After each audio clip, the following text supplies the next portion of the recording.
All right, folks, this is Harris Sultan, and the strongest country in the world, led by President Trump, thankfully, has decided to join the right side of history. And he has decided to join Israel in liberating Iran from the brutal Islamic regime. So, since yesterday, this has been making rounds on social media, and probably by the time you actually get to watch this video, America would have already launched strikes on the Islamic regime. And Trump has made many posts on his Truth Social. America First means many great things, including the fact that Iran cannot have a nuclear weapon. Make America great again. And yes, that is literally the definition of making America great again, because making America great again is about enforcing American-led rules-based order. And that is good news for all of us who live in secular liberal democracies. I would want to live in a world that is governed by Western rules-based order, not Russian rules-based order or Chinese rules-based order, or certainly not Islamist rules-based order. But I know this is not a popular decision by Trump. And Trump, in my opinion, I think he did everything he could to keep America out of war. He kept telling the stupid mullahs to come to the negotiating table, abandon any dreams of having nuclear weapons. But we all know Islamists are some of the most deluded people on earth. Khamenei thought that with his 3,000 ballistic missiles, he'd be able to destroy Israel. Sorry, it didn't work out. Every plan that they concocted, starting from October 7th, 2023, up until now, every plan has blown up in their faces. Gaza is destroyed. Hamas is nowhere to be found. Hezbollah have got no balls left. Bashar al-Assad is hiding somewhere in Moscow, waiting to be poisoned by Putin.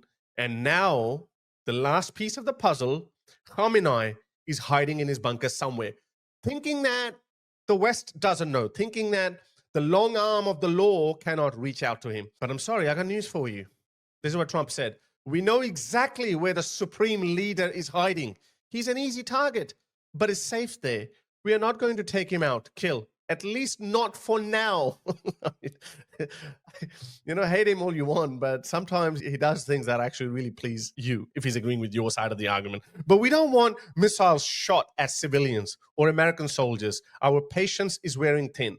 We now have complete and total control of the skies over Iran. Iran had good sky trackers and other defensive equipment, and plenty of it, but it doesn't compare to American-made, conceived, and manufacturing stuff. Nobody does it better than the good old USA. Well, that's true, whether you like America or not. Now, this is obviously not a popular decision. As I said, President Trump tried everything he could to keep America out of war, but the rabid mullahs, they're deluded. They thought they could bring down America and Israel.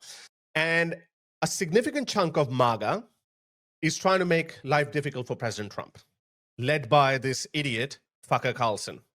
Now, let me remind you, Tucker Carlson is a two-faced, conniving prick. After 2020 election, this is what he said about Donald Trump. Publicly, he's the best friend of Donald Trump, but privately, in his leaked text messages, he said he passionately hated Donald Trump. He's never apologized for it. But as we know, all these pricks, all these online grifters, they are nothing but grifters. They're liars. They speak from both sides of their mouths. What about Alex Jones? Alex Jones. Alex Jones. You know what? I used to think that he was tinfoil wearing crackpot, but he's not. He's actually a genius. Just think about it. This guy has been spreading fake news after fake news for 25 years. He got caught spreading lies in the Sandy Hook massacre. In court, he admitted that, whatever he says publicly, that's just his public persona. He doesn't necessarily believe in everything that he says. So why do millions of people still believe in him? I guess there is this insatiable desire to believe in conspiracy theories in free worlds. That's probably the reason. But the downside to that is, if you believe in conspiracy theories, meaning you believe in wrong facts, that's why you arrive at wrong conclusions. And that's why all these things start blowing up in your faces. The fact of the matter is, Iran cannot be allowed to have nuclear weapons. Now, I know these grifters can't actually attack Donald Trump because he's the daddy of all of them. So it's easy to find someone else, find a scapegoat. Why not find Benjamin Netanyahu or Israel? Ooh, Israel is doing all of that. As if Donald Trump is a 2-year-old baby who doesn't know what's in the best interest of America. Yes, Iran having nuclear weapons is bad news for Israel. But it's bad news for America as well. It's bad news for every secular liberal democracy as well. There's a thing called shared values and common interests. And Israel and America have shared values and common interests. And it's not in the best interest to let Iran have nuclear weapons. Currently, Iran doesn't even have nuclear weapons, yet they threaten American interests in the Middle East. They kept saying that if Israel attacks Iran, they're going to hold America responsible, and then they're going to attack American bases. They did that back in 2019, I think it was, when Trump decided to take out IRGC chief, the murderous Qasem Soleimani. He injured, I think, 200 American soldiers. Have you forgotten that? Anyway, Alex Jones, in my opinion, is a genius. His prediction success rate is less than 1%, yet he's still in the business of spreading fake news. By the way, I'm sorry to say, I don't know if some of my listeners are isolationists as well, but I have never had any respect for isolationists because America is the leader of the free world and it has certain responsibilities. It should carry the biggest stick and it should not be afraid to use it against thugs like Iran, Russia, or even China. I know Russia and China, they've got nukes, so it's not easy to use a stick on them. But the little bitches like Iran, hell yeah, we should use the big stick of Uncle Sam. Now, some people are saying that, well, this is the same script, just like America accused Iraq of having the weapons of mass destruction, but in the end, there was nothing in there. I don't go into conspiracy theories. I think it was bad intelligence, but Saddam Hussein is gone. A brutal dictator is gone.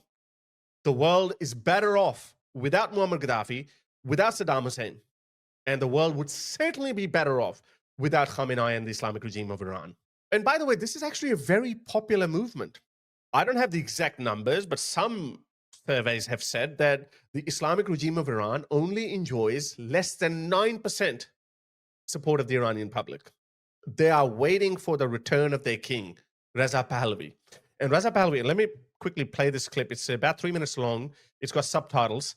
He addressed the Iranian people just a few hours ago. And let me play this to you. همیهنانم جمهوری اسلامی به پایان خود رسیده و در حال سقوط است. خامنه‌ای همچون موشی هراسان زیر زمین پنهان شده و کنترل اوضاع را از دست داده است. آنچه آغاز شده برگشت ناپذیر است. آینده روشن است و ما با هم از این پیچ تند تاریخ عبور خواهیم کرد. در این روزهای دشوار دل من با همه شهروندان بی‌دفاعی است که آسیب دیدند و قربانی جنگ طلبی و توهمات خامنه‌ای شدند. So the regime is collapsing and the king has a 100-day plan. He has promised that he's going to turn Iran into a constitutional monarchy like England or Denmark or Sweden. And he's going to hold elections. The only reason why he's going to go back as king because A, Iranian people like him and support him, and B, to avoid a power vacuum so other militias don't take hold of power like we saw in Syria or in Iraq. So that's why it's important. I understand that people are a little bit uneasy because America's record of these regime change operations is not the best in the world. So let Israel do the job. Israel has proven time and time again that they are pretty good with their planning. So all those isolationists who would have said the same thing that, hey, Hitler didn't attack us, why should we join World War II? Do you understand the implications of that? Do you understand if America hadn't joined World War II, we would have been living in a world dominated by Nazi Europe? The last 75 years is evidence that we need a strong interventionist America. Now, I don't think Trump is going to send US boots on the ground. I don't think it's going to be a full-fledged war because the regime is going to topple. I'm following a lot of Iranian accounts who are getting reports that a lot of foot soldiers, IRGC or Iranian army, they are abandoning their posts. A lot of commanders are in touch with the king and they're swearing their allegiance to the king. So it's a delicate operation. So grifters like Alex Jones or Nick Fuentes or Tucker Carlson, they should mind their own freaking business. Actually, I loved when Trump destroyed this idiot. Somebody please explain to Cookie Tucker Carlson that Iran cannot have a nuclear weapon. And I think he went really soft at Tucker Carlson. Tucker Carlson is a world-class idiot and a grifter. So the people of Iran have been waiting for this moment for the last 46 years. So a world without the Islamic regime of Iran, a world with secular, liberal, democratic Iran is good news for the world. That is good. That's what we want. And the people of Iran have been waiting for this moment for the last 46 years. This brutal dictator, Khamenei, has been hanging dissidents at public squares, raping women, killing women for showing a strand of hair. And above all, he's been spreading terror in the Middle East. I heard Jeffrey Sachs, who is a Putin simp, say, oh, Iran has been offering for a very long time that we will abandon our nuclear ambitions if you lift off all sanctions. What? We're not going to get blackmailed by you. The reason why the civilized world has placed sanctions on Iran is not because they can have a nuclear weapon, it's because they're a bunch of brutal thugs who brutalize their own people, who create proxies against liberal democracies, who spread terror. That's the reason why the West has put sanctions on Iran. So why should we get blackmailed by you? Oh, lift all sanctions, we wouldn't create a nuclear weapon. No, that's a secondary issue. The primary issue is you are a bunch of brutal thugs who do not belong in the civilized world. So Jeffrey Sachs and Mearsheimer and all these Putin and Chinese simps can fuck off. We don't need them. And I have a bias in that too, of course. Obviously, I don't want the rise of Islamism anywhere in the world. And if this revolution is successful, if this brutal regime is toppled, then this will be the only time in modern history when a people from the Muslim world, they would have said no to Islam. I just cannot wait to see its reverberation across the Muslim world. Imagine in 10, 15 years, other Muslim countries say that we don't want to have anything to do with Islam. We don't want Islamic form of government in our country. This is one of the most critical and pivotal moments in our history. And idiots like Alex Jones or Tucker Carlson or Jeffrey Sachs or John Mearsheimer, they don't belong in it.